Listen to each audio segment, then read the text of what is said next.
கேதரிங்னு சொல்லுவாங்க. இந்த பாட்டம் வந்து நம்ம எப்படி கட் பண்ணலாம் அப்படின்னு பார்க்கலாம். கேதரிங் பாட்டம் எல்லாருக்குமே தெரியும். எல்லாருமே வந்து லெகின் வர முன்னாடி கேதரிங் தான் யூஸ் பண்ணுவாங்க. இப்போ லெகின் அதிகமாக யூஸ் பண்ணுறாங்க. ஆனாலும் கேதரிங்கில் இருக்க லுக் வந்து வேறு மாதிரி இருக்கும். உங்களுக்கு அது லுக்கே வந்து ரொம்ப நல்லாயிருக்கும். இப்போ கேதரிங் பாட்டமை நம்ம வந்து எப்படி கட் பண்ணலாம் அப்படின்னு பார்க்கலாம்.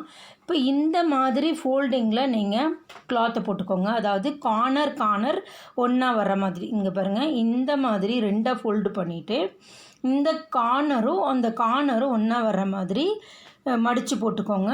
இந்த கீழ்ப்பகுதி 2 துணியும் ஒன்றா வரணும், அதை கவனிச்சுக்கோங்க. அந்த மாதிரி பார்த்து கரெக்டாக நீங்கள் கேதரிங் பாட்டத்துக்கு ஃபோல்டிங் கரெக்டாக போட்டிங்கன்னா உங்களுக்கு செய்கிறது ரொம்ப ஈஸியாக இருக்கும். அது மாதிரி பார்த்து கேதரிங்க்கு ஃபோல்டிங் பண்ணிக்கோங்க. ஃபோல்டிங் பண்ணிவிட்டு உங்களுக்கு அளவு பாட்டம் இப்போ வந்து நான் அளவு பாட்டத்தை வச்சு உங்களுக்கு அளவு எப்படி போடலாம் அப்படின்றத நான் இப்போ உங்களுக்கு சொல்லி கொடுக்குறேன். இப்போ பாருங்கள், கேதரிங் பாட்டத்துக்கு அளவு இல்லைன்னா நம்ம அதுக்கேற்ற மாதிரி அளவு எடுக்கணும். கீழ்ப்பகுதியில் 5 இன்ச்சியும் ப்ளஸ் ஒரு 1 இன்ச்சு நீங்கள் தையலுக்காக விட்டிங்கன்னா ஓகேவாக இருக்கும். இப்போ நமக்கு கேதரிங் பாட்டமுக்கு வந்து அளவு இருக்கிறதுனால அளவு வச்சே போட்டுக்கலாம். இப்போ ஹைட்டை விட உங்களுக்கு வந்து கீழே வந்து ஒரு 10 இன்ச்சு எக்ஸ்ட்ரா எடுத்துக்கணும். அப்போ தான் வந்து உங்களுக்கு கேதரிங் நல்லாயிருக்கும். இப்போ நம்ம கேதரிங் பாட்டத்தை வச்சு இன்றைக்கி அளவு போடலாம். இன்னொரு வீடியோவில் உங்களுக்கு கேதரிங் வந்து உங்களுக்கு அளவெடுத்து எப்படி போடலாம் அப்படின்றத நான் சொல்லிக் கொடுக்குறேன். இங்கே பாருங்கள், இப்போ நம்ம ஃபோல்டிங் போட்ட இடத்துல பாட்டத்தில் 2 காலில் ஒரு கால் எடுத்துக்கோங்க. அந்த ஒரு காலில் கரெக்டாக அந்த ஃபோல்டிங் வர்ற இடத்துலையே இதோட ஃபோல்டிங்கும் ஒன்றா வச்சுக்கோங்க. அளவு பாட்டத்தோட ஃபோல்டிங்கும் கரெக்டாக வச்சுக்கோங்க. கீழ்ப்பகுதியில் வந்து உங்களுக்கு அந்த கால் பகுதியில் தையலுக்காக மட்டும் சைடில் ஓப்பனுக்கு தையலுக்காக ஒரு இன்ச்சும் கீழே மடிக்கிறதுக்காக ஒரு இன்ச்சும் நீங்கள் விட்டுக்கோங்க.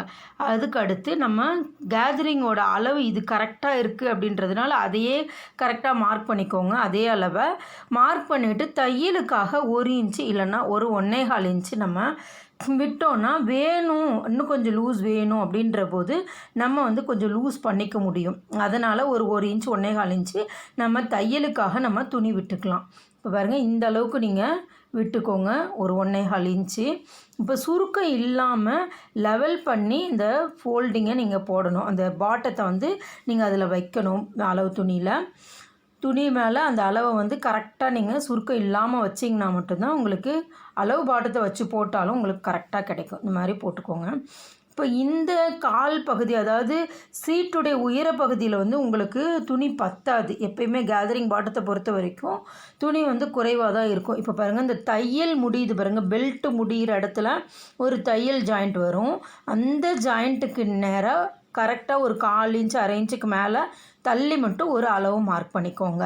மார்க் பண்ணிவிட்டு இந்த கீழே ஃபுல்லாக அந்த எந்த அளவுக்கு லூஸ் இருக்கோ துணி அந்த அளவுக்கு கரெக்ட் பண்ணி வச்சுட்டு சுருக்கத்தெலாம் இல்லாமல் லெவல் பண்ணி வச்சுட்டு நீங்கள் மார்க் பண்ணிக்கோங்க. இந்த மாதிரி மார்க் பண்ணி வச்சுக்கோங்க. பண்ணிவிட்டு நீங்கள் அளவு பாட்டத்தை நீங்கள் எடுத்துடலாம். இப்போ நமக்கு எவ்வளோ துணி தேவைன்னு பாருங்கள். ஒரு 5 இன்ச்சுக்கிட்ட உங்களுக்கு அந்த இடத்துல துணி தேவைப்படுது. சென்டரில் இருந்து இந்த பாருங்கள், சென்டர் ஜாயிண்ட் வந்து சென்டர் ஜாயிண்ட்டில் இருந்து ஒரு 5 இன்ச் அளவுக்கு அந்த கீழ்ப்பகுதியில் மட்டும் துணி தேவைப்படுது. அது இப்போ வந்து அதுக்கு எப்படி நம்ம அதில் ஒட்டு போடலாம் அப்படின்றதையும் பார்க்கலாம். இப்போ நம்ம அதுக்கு முன்னாடி இதை கட் பண்ணி எடுத்துக்கலாம். மேலே நீங்கள் கோடு போட்டிங்க பாருங்கள், இந்த பெல்ட்டு முடிகிற இடத்துல அந்த இடத்துல ஃபஸ்ட்டு கட் பண்ணிவிடுங்க. அடுத்து கீழே இருந்து நீங்கள் கட் பண்ணி எடுத்துகிட்டு வந்துடுங்க. இது செப்ரேட் பண்ணிவிட்டு அதை எப்படி நம்ம வந்து ஒட்டு போடலாம், ஒட்டுக்கு எப்படி துணி கட் பண்ணணும் அப்படின்றதையும் இப்போ நம்ம பார்க்கலாம். பாருங்கள், இப்போ நீங்கள் தையலுக்காக விட்ட இடத்துல கட் பண்ணிக்கணும். ஞாபகத்தோடு நம்ம 2 அளவு போட்டால் தான் நம்ம வந்து விட்ட இடத்துல கட் பண்ணுவோம். தெரியாமல் நம்ம வந்து ஒரு அளவு மட்டும் போட்டிருக்கோம் அப்படின்னு சொன்னால் நம்ம மறந்து போய் கட் பண்ணிவிடுவோம். பிகினர்ஸ் வந்து அந்த கவனம் இருக்காது. அதனால் 2 அளவாக மார்க் பண்ணிக்கோங்க. தையலுக்காக உள்ள அளவும் சரியான அளவும் 2யுமே மார்க் பண்ணி வச்சுக்கோங்க. அப்போ தான் உங்களுக்கு ஈஸியாக இருக்கும். இதை வந்து ஓப்பன் பண்ணிக்கோங்க. இந்த இடத்துல ஃபோல்டிங் வரும், அந்த ஃபோல்டிங்கை வந்து நீங்கள் ஓப்பன் பண்ணிக்கோங்க. இந்த மாதிரி ஓப்பன் பண்ணி விட்டுக்கோங்க. ஓப்பன் பண்ணிவிட்டு இந்த சென்டர் மார்க் பண்ணிக்கோங்க. சென்டர் அர்க்காத் பண்ணும்போது உங்களுக்கு வந்து அந்த அளவு கரெக்டாக கிடச்சிரும். இப்போ இந்த துணியில் ஒன்று ஃபோல்டிங்கில் கிடைக்கும், ரெண்டு துணி ஓப்பனில் கிடைக்கும். இப்போ இதில் பெல்ட் எடுத்துக்கலாம்.